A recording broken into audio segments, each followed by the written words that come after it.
Navarro from PBS.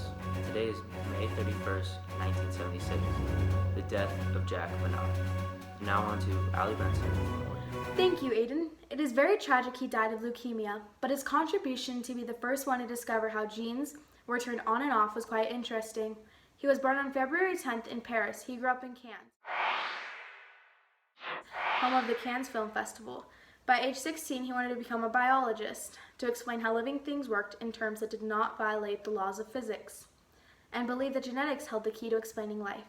In 1928, he had studied natural sciences at Sorbonne.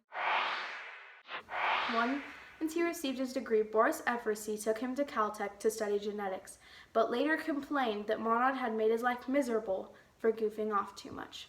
Monod confessed, but later impressed the local residents with his music abilities playing the cello, and conducted concerts for American millionaires that wanted him to play in their orchestra, but he had rejected it and decided to finish his degree. In 1938, he married Odette Brule, and in 1939, he had 2 twin boys. He received his PhD, then joined the French Resistance, where he was the chief of staff of the operations for the forces, Francis de Interior. He worked on bacteria during the French War, that later became known as the Pajama Project, with Arthur Pardee and Francis Jacob, which had shown how bacteria made an inhibitor to keep beta-galactosidase production turned off.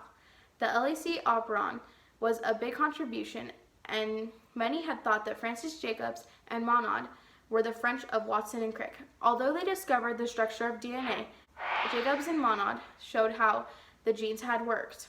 These 3 structures genes are LAC-Z, LAC-Y, and LAC-A.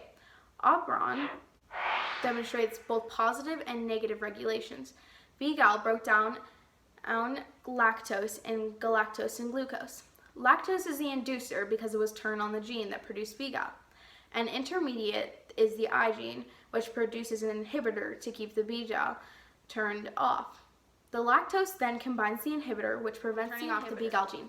They first found mutant bacteria that wouldn't turn the B-gal gene ever. They even assumed that the mutants couldn't produce an inhibitor and called it I negative.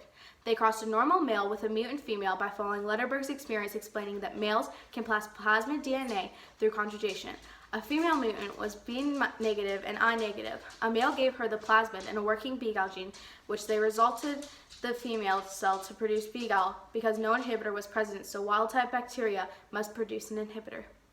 So that resulted in them knowing that the B-gal synthesis is turned off until lactose is added, but that the switch was hard to figure out. They realized there must be a binding side in the DNA, which was called the operator. The operator couldn't bind the inhibitor, which resulted in the model of the gene regulation that emerged from all of this work and from some of the work of others. When lactose is gone, I produces an inhibitor protein that binds the operator, which results in RNA polymerase from binding to the site where mRNA transcription starts. When lactose is present and it attaches to the inhibitor and keeps it from going to the operator, which the frees open apart for RNA polymerase, mRNA is then transcribed and B-gal is made. A Nobel Prize in Physiology or Medicine in 1965 for their discoveries concerning genetic control of enzyme and virus synthesis. Then he interpreted the findings of molecular biology for the general published in his book, Chance and Necessity, and directed the Institut Pasteur. Monod had made a great contribution and had shown how RNA polymerase can pass through the operator to make B-gal because it had helped make a new model of gene regulation. Jacques Monod was greatly missed. Come back next week for another great episode of DBS.